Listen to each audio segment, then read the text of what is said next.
দেখুন দেখুন, আমার মাঝে মাঝে কেন যেন মনে হয় যে এই দেশের কোনো বাবা মা নাই।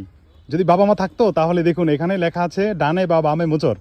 এই যে একটি সতর্কতামূলক এই পোস্ট, এখানে দেখুন এটা পড়ে আছে। আর মূলত আমার মনে হচ্ছে যে গোড়ার মধ্যে কোনো মাটি নেই। তো মাটি না থাকার কারণে এটা দীর্ঘদিন পরে আছে। আমি কয়েকবারই এটা দেখেছিলাম, বাট আজকে আমি এখানে আসলাম, এসে আমি এটা উঠাবো এখন। আর আমি কেন বললাম যে এই দেশের মা বাবা নাই, এটার কারণ হচ্ছে এই ধরনের সমস্যাগুলো কিন্তু দীর্ঘদিনের সমস্যা, এগুলা ঠিক করার মতো কেউ নাই।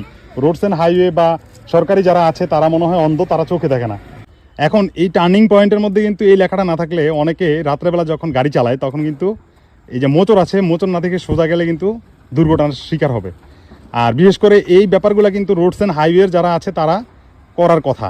এটা দীর্ঘদিনের সমস্যা, এটা আজকের সমস্যা না। আমি দীর্ঘ কয়েকদিন আগেও এসেছিলাম, আমি এসে দেখছি এটা, বাট তখন আমি এখানে কাজ করার কোনো স্কোপ পাইনি, হাতে কোনো কিছু ছিল না। আর আজকে আমি এটা ঠিক করব। এই যে দেখুন নিচটাতে মাটি নেই, মাটি সরে গেছে, যার কারণে এটা পড়ে গেছে। আমি এখন এটা সোজা করব এবং নিচে গোড়ায় মাটি দিয়ে দেব, দেখি কি করা যায়। আশেপাশের থেকে মাটি এনে মাটি দিয়ে দেব। আসলে এগুলো এক ধরনের সামাজিক কাজ এবং সওয়াবের কাজ। আমি মনে করি আপনারা এই ধরনের ভিডিওগুলো বেশি করে শেয়ার দিবেন।